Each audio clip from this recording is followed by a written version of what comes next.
Shalom Javerot y Javerim. Lamentablemente la pandemia sigue causando estragos también en Israel y en casi todos los países a los cuales ustedes pertenecen, por lo que les pedimos a quienes tienen la posibilidad de vacunarse que lo hagan sin pérdida de tiempo. Se ha comprobado que las personas vacunadas, aun si son afectadas por el COVID, sufren consecuencias mucho más suaves que quienes no lo han hecho, incluso si son atacados por la nueva cepa a la cual bautizaron Lambda, que acaba de aparecer. Seguimos rogando por la salud de todos, Javerim, y tratando de hacer lo que se puede para esclarecer a los cercanos y para tratar de que todas las personas que no obedecen a las normas establecidas por las autoridades las obedezcan, porque es la única manera de poder parar esta maldición. Vamos a nuestro tema, Javerim y Javerot. La Torá imponía límites al número de esposas que el rey podía tomar, aparentemente para que se mantuviera concentrado en sus responsabilidades y no se distrajera ni corrompiera por el materialismo y el poder. La parashá de la semana pasada, que leímos hace apenas 2 días, acusa a las mujeres de desviar el corazón, quizás porque en aquel entonces, y seguramente todavía algunos mantienen la costumbre, de buscar gualichos o algún tipo de fetiches con la colocación de los dioses que servían para atraer y seducir a sus hombres, cosa que sucedía cuando en el harem las muchachas que recibían la visita del marido recibían también mejores alimentos y recibían seguramente mejores ropas y regalos. Y quienes no, trataban de alguna manera de convocarlo y de seducirlo. Miren, Javerim, aunque David se casó con numerosas mujeres en el transcurso de su vida, nunca pasó por alto los límites altísimos impuestos por nuestra tradición. De hecho, el Talmud deduce el número exacto de esposas permitidas a un monarca como 18. Del comportamiento del rey David como rey, para que quede claro que antes de David no había límite, es decir, que la Torá, los sabios del Talmud, aprenden que el número máximo debe ser 18 porque David tenía 18. Significa que eventualmente la tradición y el permiso era para muchas más, permiso que recoge, como todos sabemos, el hijo de David. Algunos de los hijos del rey David son bien conocidos, otros no los conocemos en absoluto. Cuando Goliat amenazó a los judíos, el rey Shaul prometió a su hija en matrimonio a quien se atreviera a enfrentarse con él y pudiera derrotarlo. El tema lo hemos agotado ya, incluso con las versiones de que no fue David en persona quien mató a Goliat, versión que la mayoría de nosotros no acepta. Cuando David vino a reclamar su premio, Shaul lo distrajo una y otra vez hasta presentarle por fin a Mijal. Se casaron cuando David era esencialmente un muchacho, subrayado y entrecomillado, un muchacho, porque era un joven pastor sin experiencia que fue llevado al palacio del rey Shaul sin que él tuviese pretensiones mayores. Junto a su hermano Jonatán, Mijal fue siempre la aliada leal de David, defendiéndolo incluso de la ira de su padre. Ella es la única mujer de que las escrituras declaran que amaba al hombre, como leemos, pero Shaul, viendo y considerando que Hashem estaba con David y que su hija Mijal lo amaba, tuvo más temor de David y fue Shaul enemigo de David todos los días. Este texto lo pueden ver ustedes en el primer libro de Shmuel, en el capítulo 18, versículo 28. Más tarde, el rey Shaul renegó una vez más, alejando a Mijal de David, y la casó con Paltiel, hijo de Laish, sin que David se hubiera divorciado de ella. Este episodio es un episodio muy interesante que amerita ser estudiado, aunque no es nuestro tema. Cuando Abner juró lealtad a David después de la muerte del rey Shaul, parte de la condición de David para la tregua fue que Mijal regrese al lugar que le correspondía junto a él como su amada esposa.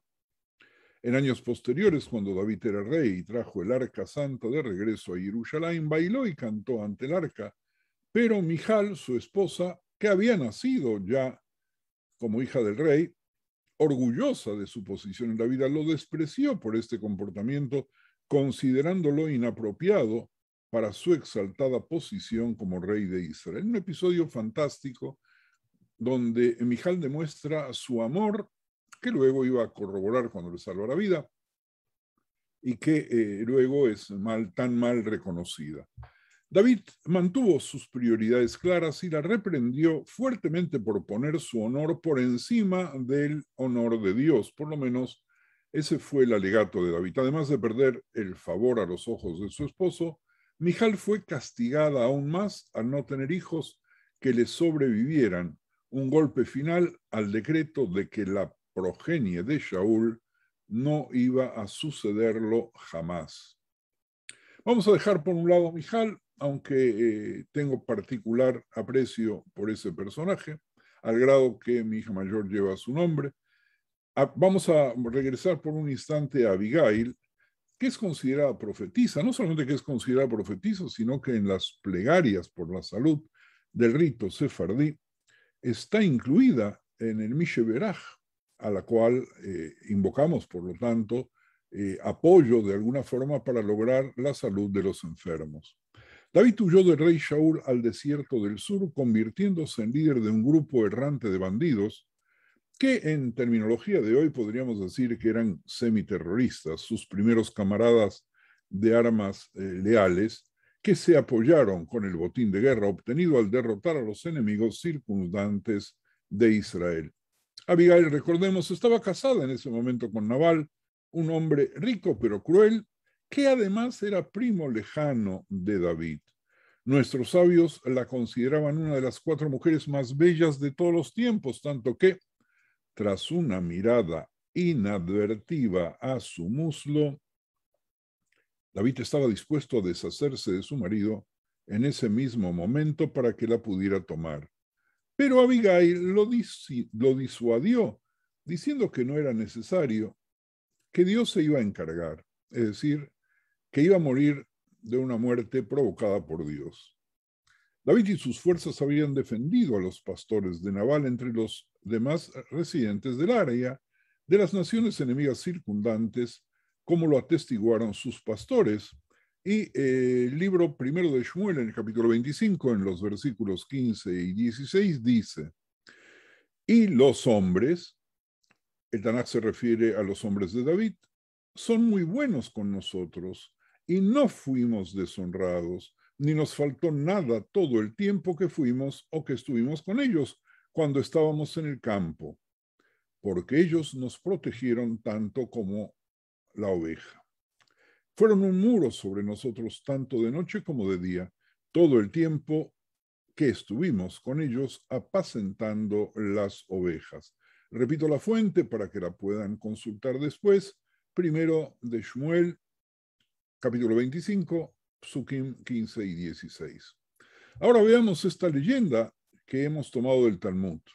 Abigail era una profetisa, como está escrito, y sucedió que mientras montaba en un asno y descendía por el encubierto del monte, primer libro de Shmuel, capítulo 25, que acabamos de citar, 4 versículos más abajo, versículo 20, y leemos otra vez: y sucedió que mientras montaba en un asno y descendía por el encubierto del monte. La Gemara pregunta, ¿por qué dice por el encubierto, en Ivrit beseter, de la montaña? El Tanaj debería haber dicho desde la montaña, es decir, debería haber dicho, y sucedió que mientras montaba en un asno y descendía por el monte. Pero la Gemara responde que, de hecho, esto debe entenderse como una alusión a otra cosa. Es muy interesante seguir nuevamente, como lo hacemos casi todas las semanas, el razonamiento talmúdico. Rabá Bar Shmuel dijo: Abigail, en un intento de evitar que David matara a su esposo, acordémonos que su esposo era Nabal, Kishmokenu, así era él como se llamaba, se acercó a David y lo interrogó sobre lo que la halajá determina está permitido o prohibido después de determinar el estado de la sangre menstrual que proviene de las partes ocultas de los setarim de un cuerpo. Nosotros hace ya largas semanas atrás habíamos hablado que el rey David, en su tiempo, muy poco tiempo libre, presidía el Beddín y no tenía ningún problema de recibir a las mujeres que venían a consultarlo, llevándole las señales de su sangre menstrual para que él decidiese si podían reanudar ritualmente las relaciones matrimoniales. Y esa relación con respecto a David aparece en el Talmud otra vez en este contexto, como que Abigail concurre a David para presentarle las señales que él tenía que determinar si en ese momento era ritualmente pura o no. ¿Cómo es eso? Ella tomó un paño manchado de sangre y se lo mostró pidiéndole que dictaminara sobre su estado si era o no ritualmente impura como mujer menstruando. Él le dijo, escuchen muy bien la respuesta de David según el Talmud. Él le dijo, óyeme, ¿se muestra sangre por la noche?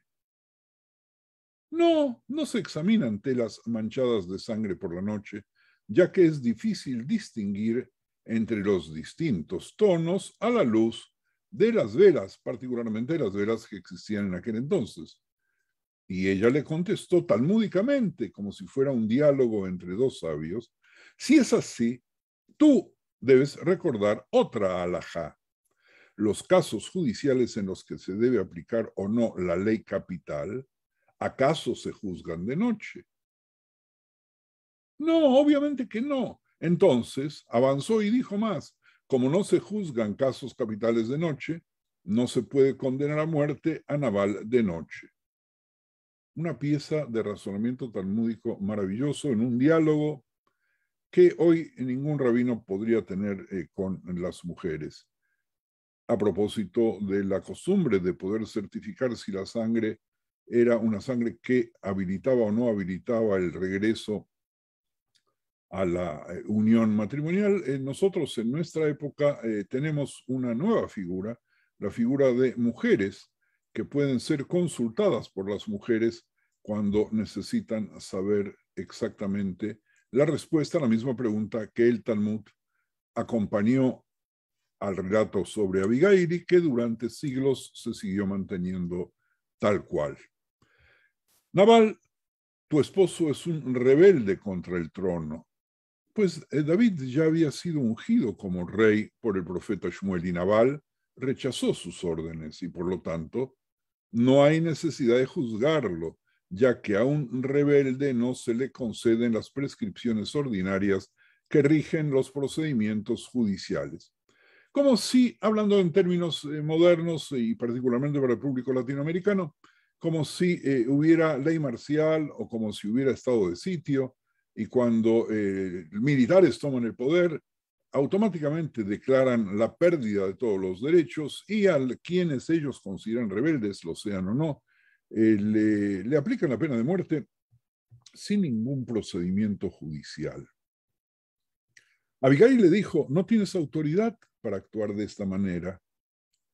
Oye, tú, David, no tienes autoridad porque tú fuiste ungido, pero el rey Shaul todavía está vivo. Él es el rey en la práctica real y tu sello aún no se ha extendido por todo el mundo. Es decir, tu realeza no era conocida por nadie. No eras el rey en ejercicio, no había dos reyes, había uno solo Shaul. Tú eras el ungido, por lo tanto, no estás autorizado a juzgar a alguien por rebelarse contra la monarquía. Es decir, que nosotros tenemos a esta dama, Abigail, salvándole la vida a su esposo en un diálogo relatado por el Talmud sumamente interesante, porque David, según el Talmud, aceptó esas palabras y le dijo, bendita sea tu discreción y bendita tú que me has impedido este día caer en la culpa de sangre. Así dice el libro de Shmuel en el capítulo 25, en el versículo 33. Bendita sea tu discreción y bendita tú que me has impedido este día caer en la culpa de sangre.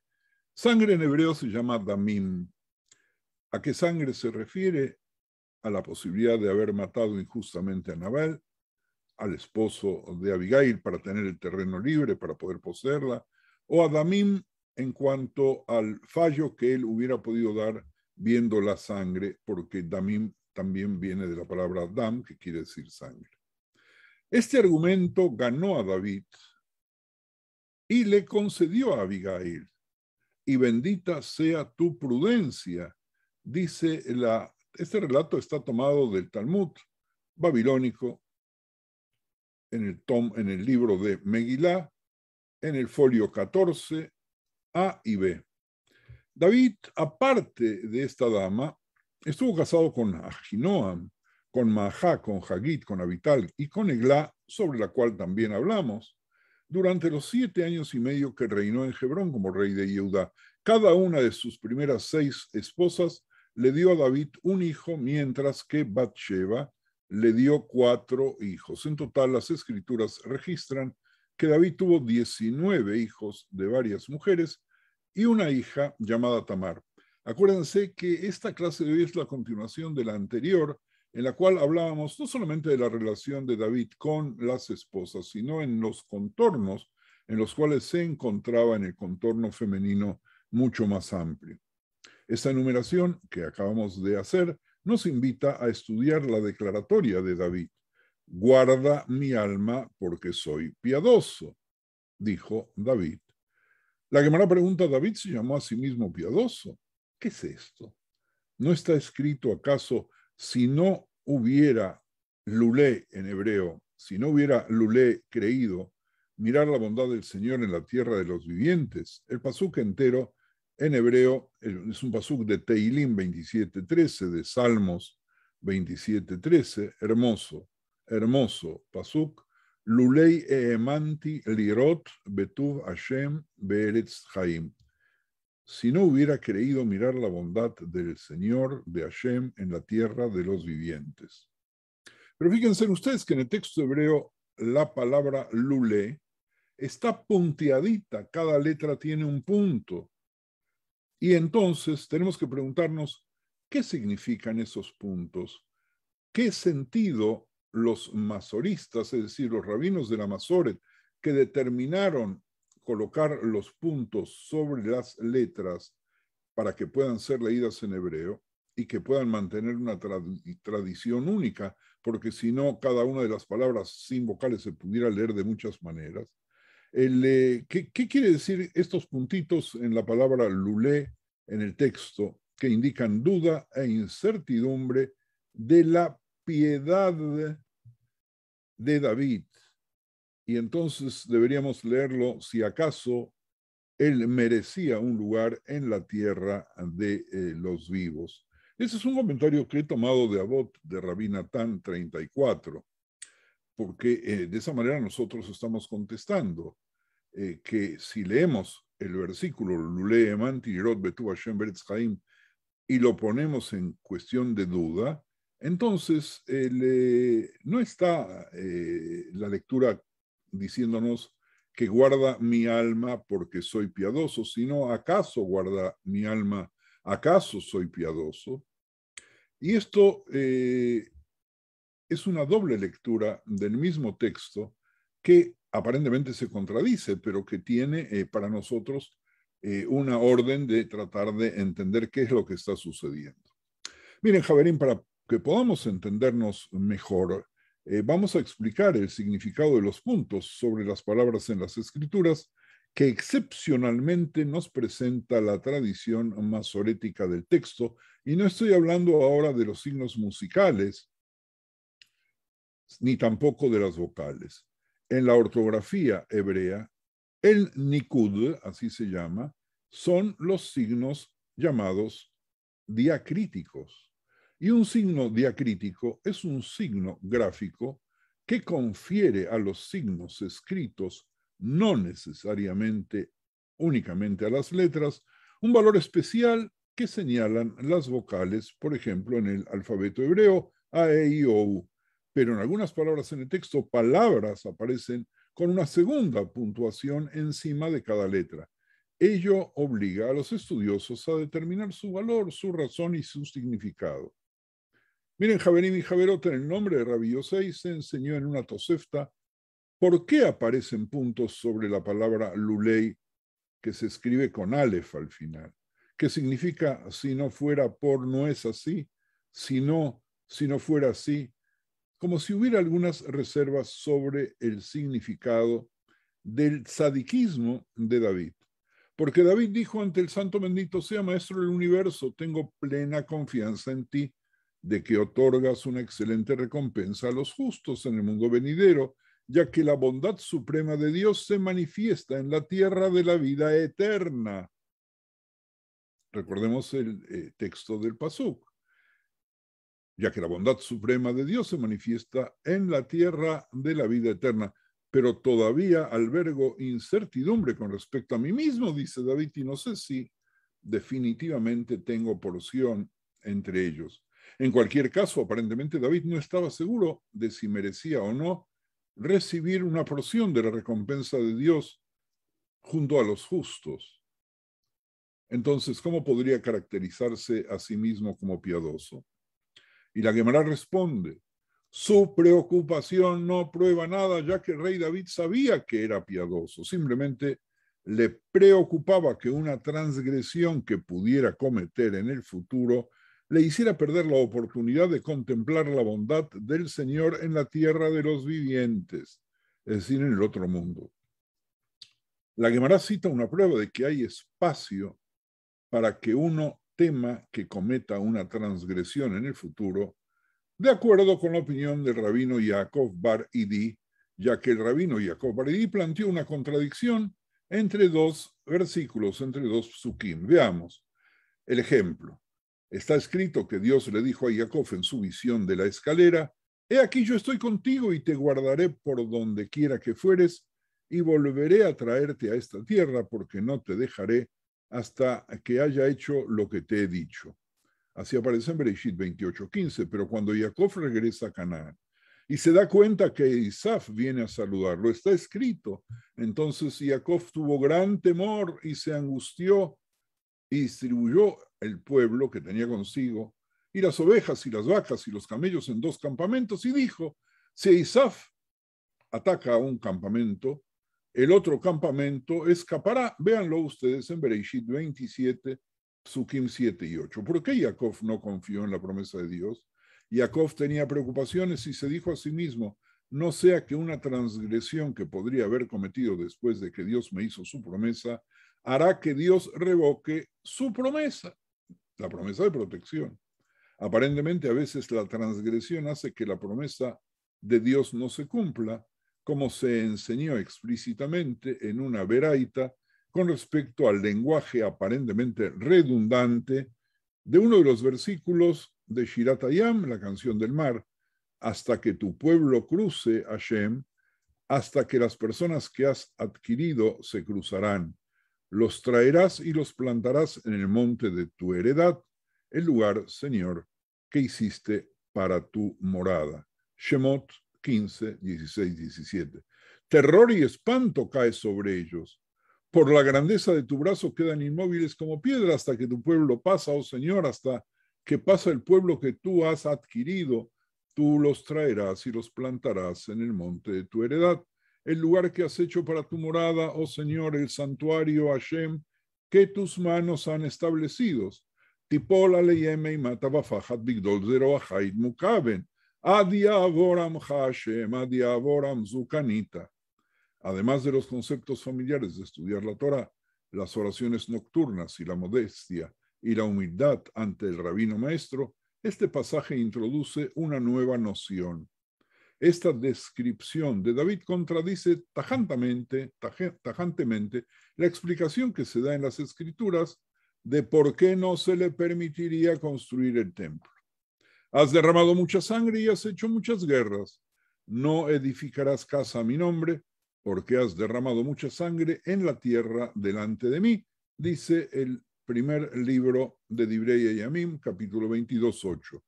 El Talmud admite así la conexión sangrienta de David, pero sostiene que esta no es la sangre de las víctimas de la guerra o la sangre de Uría elitita, sino todo lo contrario.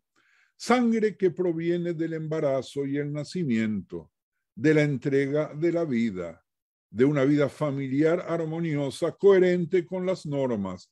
Aunque ambas actividades involucran sangre, la diferencia no podría ser más llamativa. Finalmente, sobre ese tema, la grandeza de David y sus maravillosas cualidades también se manifiestan en la historia de su muerte. Vamos a detenernos aquí simplemente para hacer un pequeño resumen.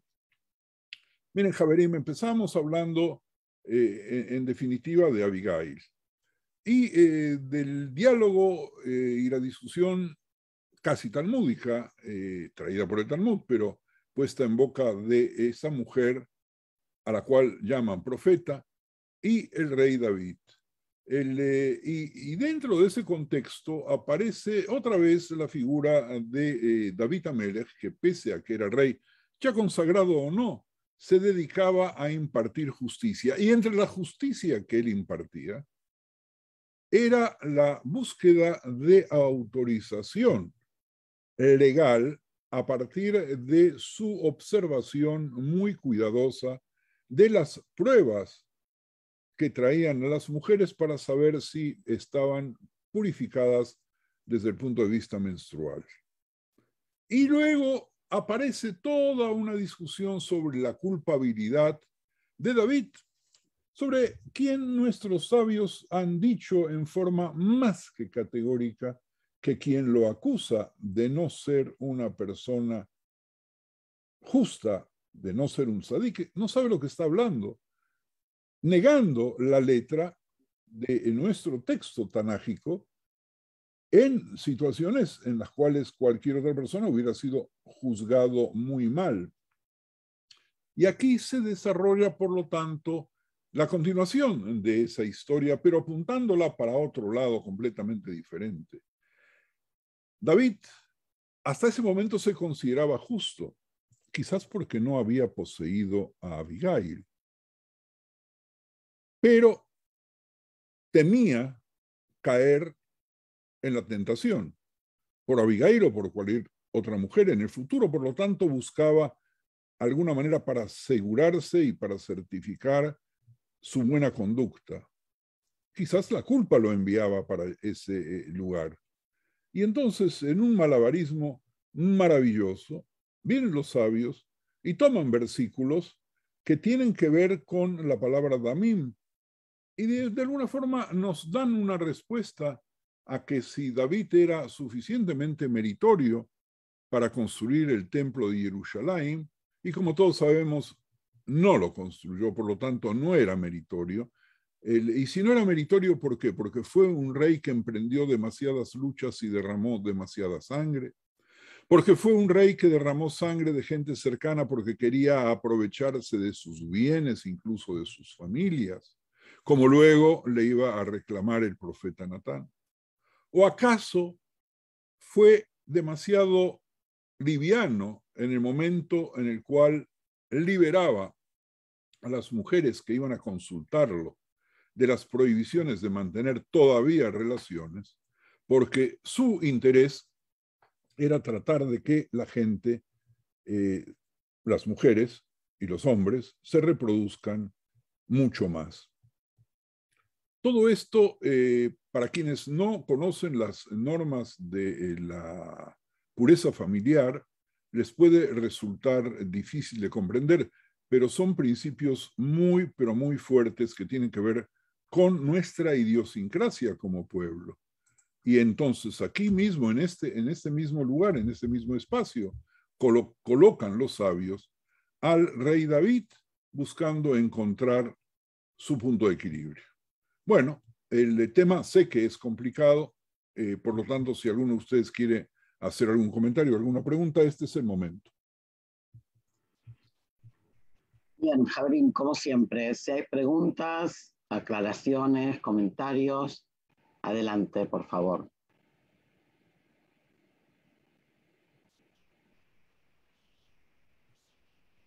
Nos has dejado mudo. Shmuel, Bacallá. Tengo una pregunta. Supuestamente había una separación entre la función del Melech y la función del Cohen o de los Sofrim, y Peñané alajá como el asunto de la sangre en el caso de las mujeres. Las mujeres iban al Cohen o al Sofrim o a la representación de la autoridad religiosa y no al Melech. El Melech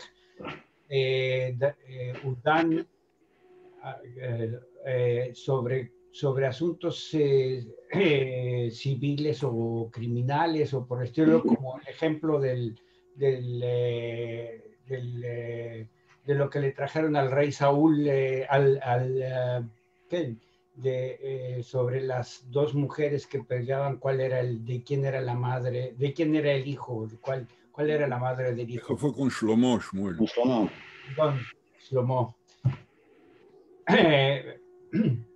Entonces, ¿no viene la Gemara a contradecir esta situación? Mira, aceptando tu premisa, que en la separación de los poderes, aparentemente el rey quedaba fuera de la posibilidad de justicia, por un lado, nosotros no podemos decir en qué momento sucedió, si él ya había asumido o no había asumido, porque en el mismo diálogo con Abigail sobre este mismo tema está claro, él acepta la postura de Abigail que él todavía no había asumido, por lo tanto, si no era rey, aún suponiendo de que los reyes no podían tomar parte en el Bet Din, lo que él estaba haciendo estaba bien porque todavía no ejercía. Pero, por otro lado, el hecho de que de pronto él bajase de su trono para ocuparse de las aparentemente nimiedades que sabemos, como vimos, no son nada nimiedades, para tratar de ayudar a la gente, en este caso para el cumplimiento de la mitzvah de Prurbu, la Gemara lo trae otra vez para elevarnos a David y colocarlo en esa contradicción, una acción que es buena y una acción que es mala, pero el beneficio de la acción buena es mucho mayor, lo que hace que la transgresión convierta que la mitzvah esa transgredida sea menor, que son mitzvot shebaot bidei aveira, cuando la proporción entre mitzvah y aveira, según el punto de vista de esta Gemara por lo menos, pareciese estar desplazada a favor de la mitzvah en una manera muy categórica.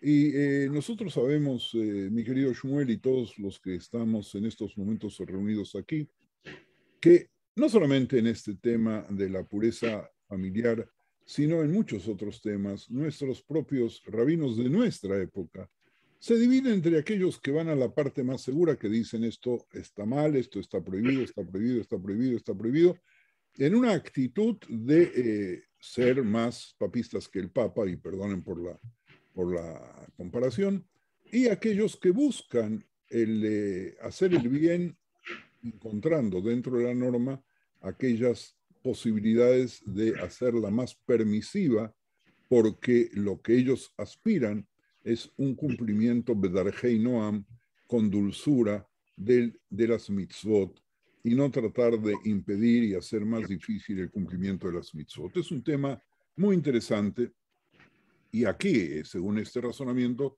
al rey David lo colocamos del lado de aquellos que si hoy viviese con nosotros y si fuese el posecador, seguramente estaría buscando que nosotros lleguemos a Dios, no solamente por la oración y por la poesía celestial que él mismo compuso, sino también a través del camino más dulce, más suave, menos oneroso, menos represivo dentro de lo que marca la ley.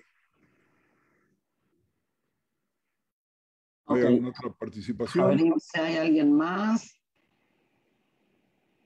Yo quería decir algo, Raf, que el Midrash yo no sé hasta dónde, siguiendo a Shmuel, hasta dónde hay que mirarlo con ojos históricos. O sea, no sé hasta dónde el relato de verdad tiene que ver con que si el rey David Dan Bedamim o no Dan Bedamim. Creo que hay un juego ahí muy interesante que el Midrash trae más en relación a según el Midrash, cuando el rey le dice a Abigail que no puede mirar su sangre en la noche, entonces ella le contesta, ¿acaso puedes ladun dinei nefashot?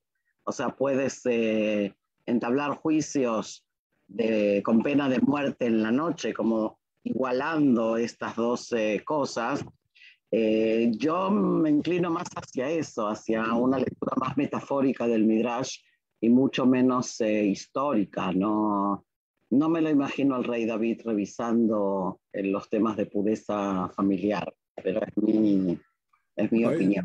Mira, ya alguna vez también hemos hablado aquí que todos los midrashim tenemos que tomarlos como metafóricos y no como realidad histórica, e incluso creo que fue Gabriel el que alguna vez se opuso, o por lo menos él siente que los midrashim no tienen credibilidad. Y yo le dije lo que había aprendido de mi Raf en la yeshiva, que decía, es hermoso estudiar los midrashim, pero no le hacemos preguntas, queriendo indicar de que las parábolas son muy lindas, pero de ellas no aprendemos no solamente historia, sino que tampoco podemos aprender de un midrash, excepto de los midrashei alajá, que no son estos que estamos utilizando ahora, nada que pueda formar parte de la legislación religiosa. Así que acepto lo que tú dices. Aliza, Bakasha. Aliza y Shlomo. Sí, una pregunta, Rab. En este Midrash también tú has dicho que Abigail era profetisa o se reconocía así. Y creo que hay también un lugar, es decir, que el Midrash era un lugar sumamente importante, ¿no? A la mujer en su discusión talmúdica, ¿no? Y esto me parece que es como también muy relevante desde el Talmud, ¿no? Ese Midrash da ese lugar. En el caso de Abigail, nosotros no nos detuvimos, pero el hecho de que ella preanuncia la muerte de Nabal, es decir, le dice a David, óyeme, deja a mi marido en paz, porque ya Dios se va a hacer cargo de él, excepto ella se haya visto investida como Dios, es decir, si ella participó en el crimen de matarlo, sobre el cual nadie dice nada sobre eso. Nosotros tenemos que aceptar de que, bueno, ella tuvo una visión de lo que iba a suceder con Nabal, por lo tanto, ¿qué apuro hay en matarlo si él ya prontito se va a morir? Por otro lado, así como vamos a encontrar midrashim muy cercanos al espíritu de la mujer, vamos a encontrar otros midrashim que opinan lo contrario. Y esto también forma parte hermoso de nuestra cultura, de la contradicción, a partir de la cual nosotros podemos encontrar una realidad, o por lo menos creer que encontramos una realidad. Y si los midrashim no tuvieran contradicciones, si no estuviesen colocados de esta manera, pues tendrían otro nivel de santidad o por lo menos de fuerza legal. No lo tienen. Shlomo, Bakasha. Sí, buenas tardes. No es aconsejable desviarse del tema que uno está estudiando, pero bastantes explicaciones tenemos del tema del rey David, excelentemente explicadas y creo que para todos nosotros es una enseñanza, pero quiero rescatar algo de lo que usted dijo, Rap, recién, que acá en la Argentina, no sé, en otros países, es realmente el punto clave. En un cassette viejo de un rap de México se llamaba Religión por amor o por temor.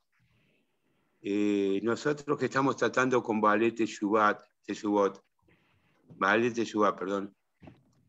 vemos la diferencia abismal que hay cuando se aplica siempre dentro de nuestra halajá, eso es inamovible, de eso no se puede empezar a hablar, cuando se aplica las recomendaciones a gente que quiere volver, buscando de todos lados la parte positiva, buscando atraerlos con la derecha, aunque después con la izquierda le tengas que dar algún golpecito. Por eso de esta excelente y hermosa sijá, en esta hermosa clase que al menos veo que a todos les interesa, todos aprendemos, cada uno dentro de nuestro nivel, quiero rescatar eso que es de ahora, no es historia, esto es ahora, es práctico. ¿Cómo se puede explicar lo mismo, corregir lo mismo, pero qué diferencia es de la manera como se corrige, como se dice o como se enseña? Por eso, muchas gracias por esa enseñanza, querido Rab.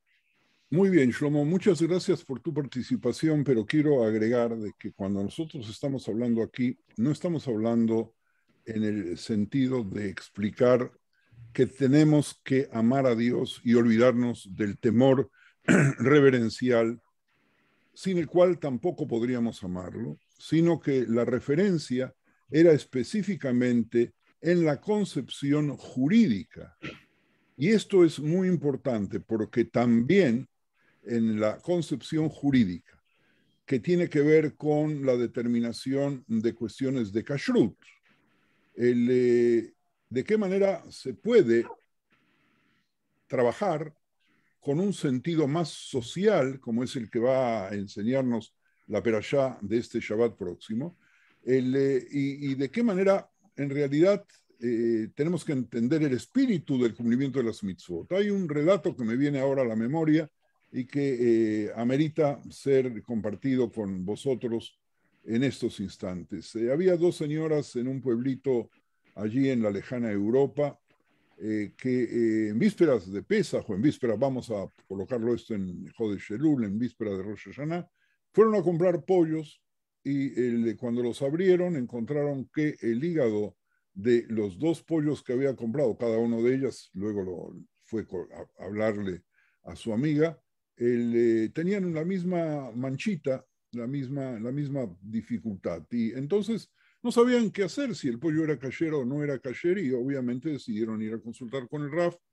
Y la primera fue y consultó con el Raf, y el Raf agarró y le dijo de que mirando bien, después de media hora de estudiar el higadito, le dijo de que el pollo estaba kasher y que podía comer. La otra, al escuchar ese fallo, quedó muy tranquila porque dijo, entonces yo también puedo comer este pollo. Y sin embargo le voy a preguntar al Raf. Y fue y le preguntó al Raf, y el Raf dio vuelta otra vez, estuvo analizando el higadito y le dijo de que el higadito está en categoría de taref y que por lo tanto el pollo no se puede comer. Y salió y le comentó a su amiga que la estaba esperando en el vestíbulo. Y entonces las dos quedaron muy sorprendidas, como a una le dice que es kasher y a la otra le dice que no. Y regresaron las dos con los dos higaditos en la mano a consultar al Raf por qué a una le había autorizado y por qué a la otra le había prohibido. Y la respuesta era muy simple, porque una tenía dinero para comprar otro pollo, mientras que la otra, si hubiera tenido que abstenerse ante la duda si el higadito era kasher o no de comer, se hubiera quedado pasando hambre con sus hijos en el Hag. Por lo tanto, nosotros tenemos que analizar desde el punto de vista normativo, en el momento en el cual tenemos que aceptar, prohibir o aceptar, cargarnos nosotros con el verdadero espíritu de Beaftá le Reajá Kamoja, cargarnos con el espíritu de Lifni Mishurat Adin, de ir un poco más allá que la ley y tener la conciencia dónde estamos ubicados. Cuando hicimos este relato midrashico sobre el rey David, estábamos haciendo referencia a la decisión jurídica que él tenía que tomar en ese momento, tal cual como Abigail también hizo referencia a la decisión jurídica que impedía claramente a David matar a Nabal. Por lo tanto, le creaba a David la inhibición de poder darle curso a su yetzer, de darle curso a su deseo de poder liquidarlo y sacarlo del medio. Esa es nuestra riqueza y gracias, Shlomo, por ayudarnos a encontrar nuevos elementos para que podamos avanzar. Si nadie gracias más, a usted, Rab. Por favor, si nadie más quiere participar, avanzamos un poquito más, si les parece. Sí, adelante, Raf. Ok. Finalmente, la grandeza de David y sus maravillosas cualidades también se manifiestan en la historia de su muerte. David dijo ante el Santo bendito sea, soberano del universo, Señor, hazme conocer mi fin. Salmo 39:5, Teilim 39:5. Ashrei agever asher sam Hashem miftacho, velo fana el rehavim vesatei chazav. Hazme saber Hashem mi fin, y cuánta sea la medida de mis días. Sepa yo cuán frágil soy. He aquí, diste a mis días término corto, y mi edad es como nada delante de ti. Ciertamente es completa vanidad todo hombre que vive. Sela, ciertamente como una sombra es el hombre, ciertamente en vano se afana. Amontona riquezas y no sabe quién las recogerá. Y ahora, Hashem, ¿qué esperará? ¿Qué esperaré? Y ahora, Hashem, ¿qué esperaré? Mi esperanza está en ti. Líbrame de todas mis transgresiones. No me pongas por escarnio del insensato. Enmudecí, no abrí mi boca, porque tú lo hiciste. Quita de sobre mí tu plaga. Estoy consumido bajo los golpes de tu mano. Con castigos por el pecado, corriges al hombre y deshaces como polilla lo más estimado de él. Ciertamente, vanidad es todo hombre. ¡Wow! Este texto es un texto impresionante para leer en días de Elul. Regresemos al Talmud sobre este mismo tema. Es un decreto ante mí, respondió él, que el fin de un mortal no se da a conocer. Es interesante porque nosotros sabemos cuándo nacemos, retroactivamente. Podemos calcular cuándo van a nacer nuestros hijos, un día más, un día menos, una semana más, una semana menos, pero nadie sabe cuándo va a morir. Y este es un secreto mantenido que nos quita de esa posibilidad de saber. Es un secreto que Dios mantiene y en este secreto aparece aquí en este diálogo.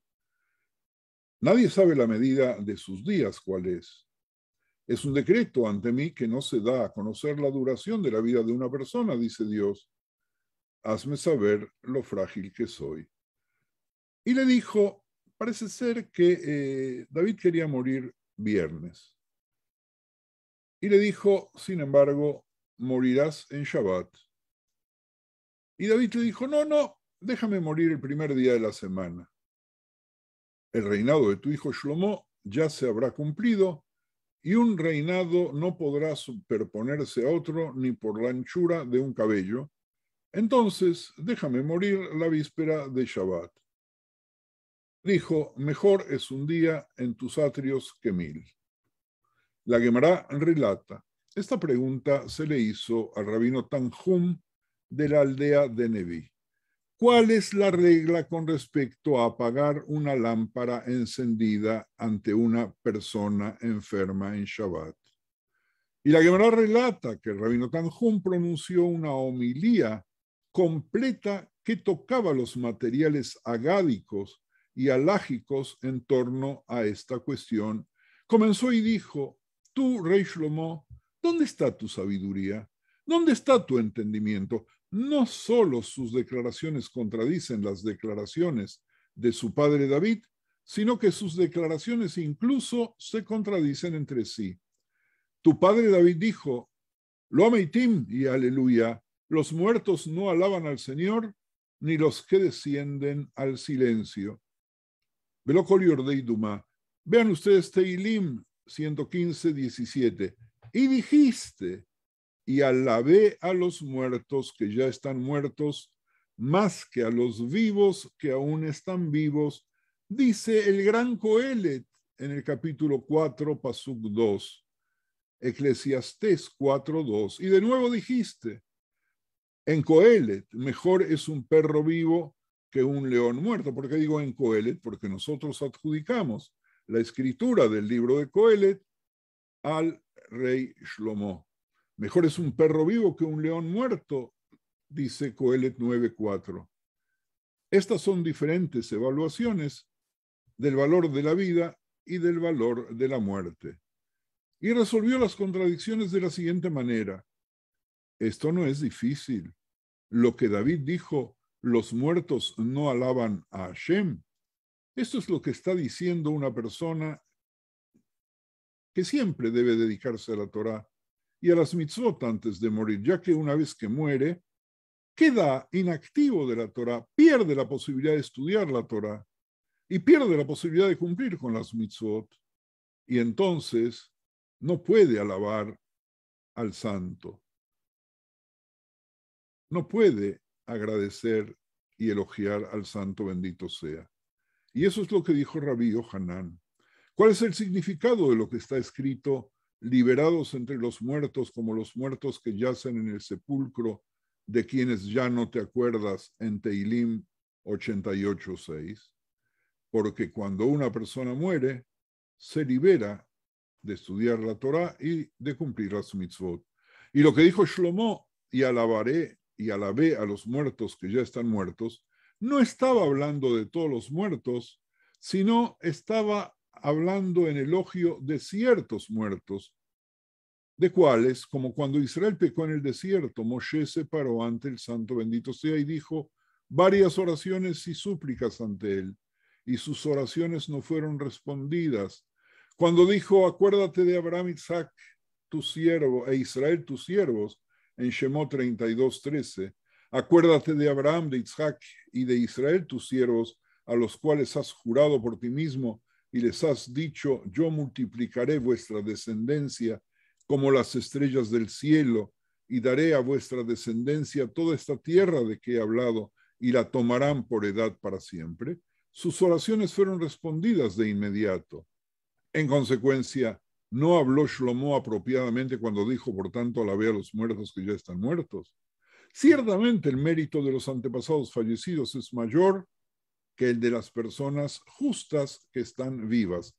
Alternativamente, la forma del mundo es tal que cuando un príncipe de carne y hueso emite un decreto al público, a la gente, no está claro si lo cumplen y si no lo cumplen. E incluso, si quieres decir que lo cumplen, es solo durante su vida que es cuando lo van a cumplir, porque después de su muerte no lo cumplen. Pero Moshe, nuestro maestro, emitió varios decretos e instituyó varias ordenanzas y están vigentes por los siglos de los siglos. Y si es así, no es apropiado lo que dijo Shlomo, por tanto, alabé a los muertos que ya están muertos.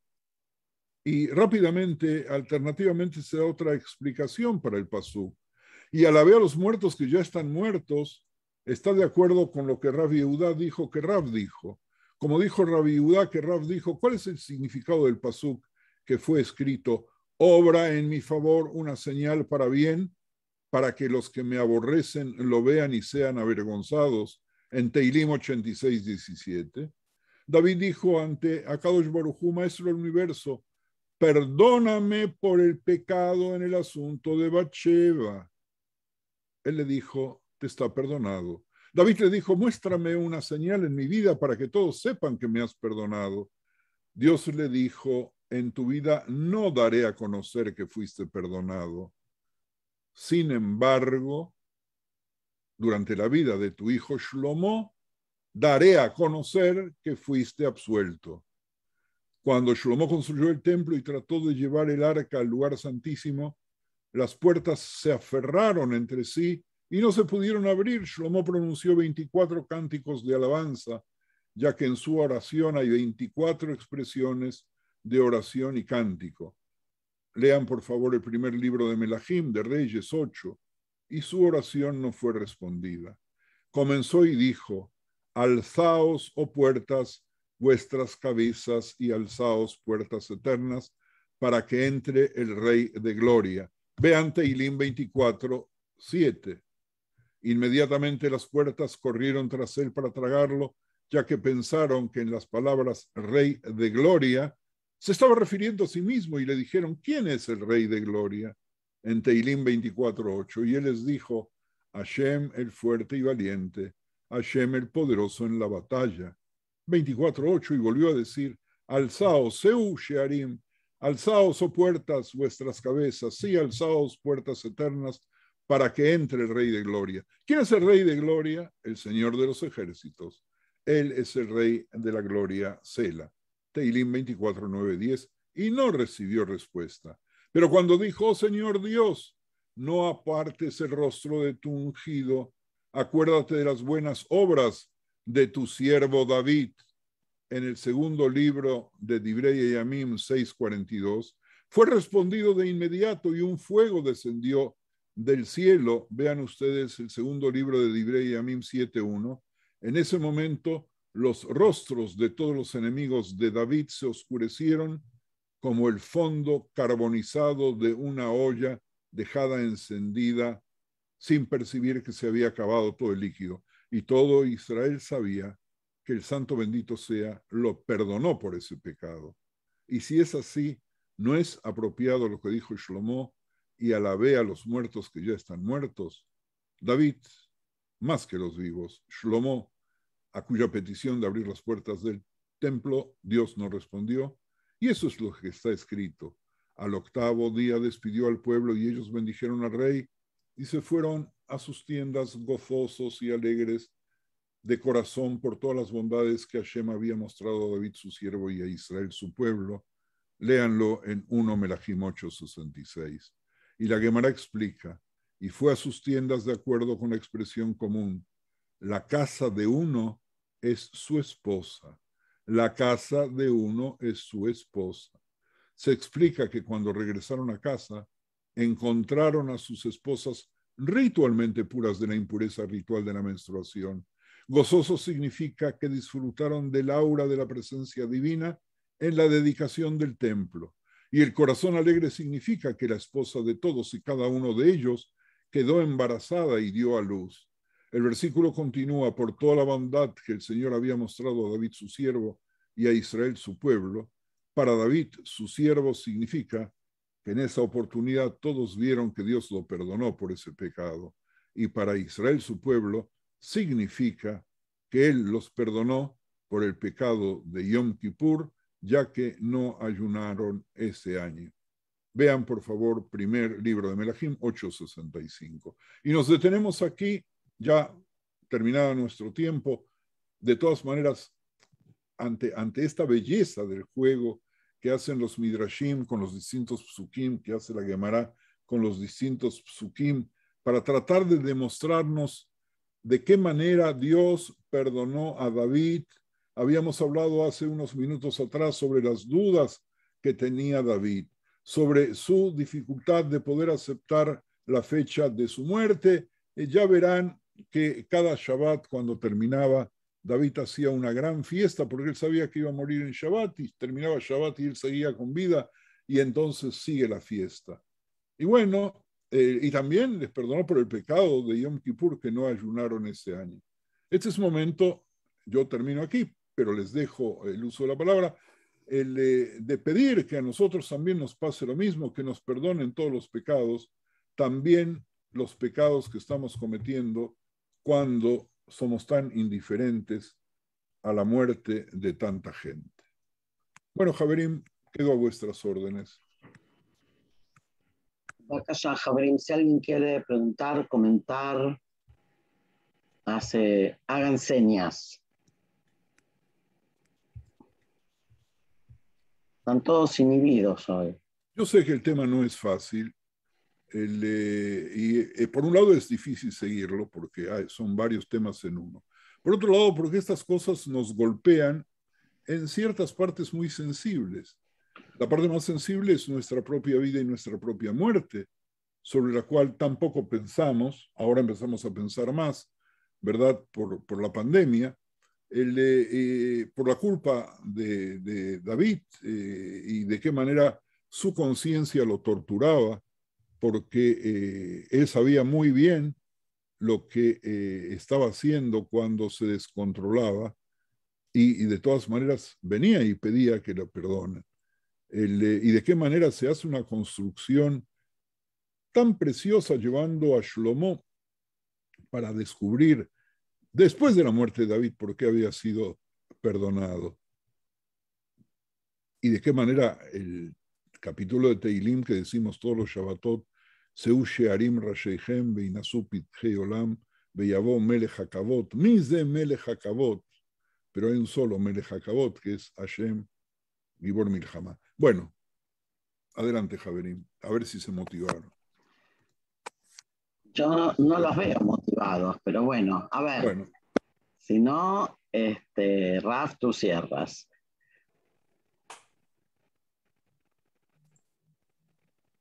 Shalom, Ravi. Yo solamente quería comentar, para mí fue muy súper interesante y sobre todo la reflexión y reconocer los errores y lo más importante y que a rey David justamente Hashem le perdonó. Es muy interesante, Ravi. Es lo que podría decir. Gracias. Bakasha, Raf, ¿cierras tú? Bueno, sí, como siempre, agradecerles a todos de todo corazón vuestra participación. También el silencio es una forma de participar. Y si el silencio es un margen que permite la reflexión, qué bueno, qué hermoso. Dar la bienvenida a dos Javerim, una Javerá y un Javer que no había visto antes, o por lo menos ya estaban y que no los recuerdo.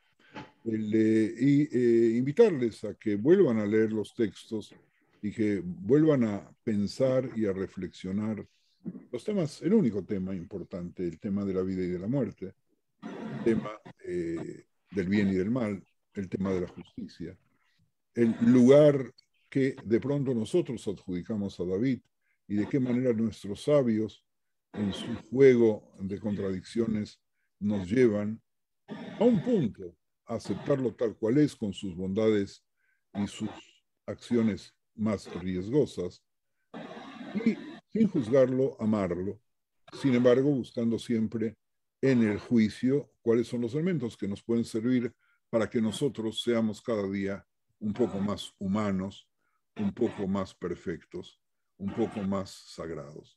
Así que, Javerim, a todos ustedes, infinitas gracias. Nos vemos, si Dios quiere, sin feriados, el lunes de la semana que viene. Muchas gracias a todos. Gracias, Raf. Muchas gracias.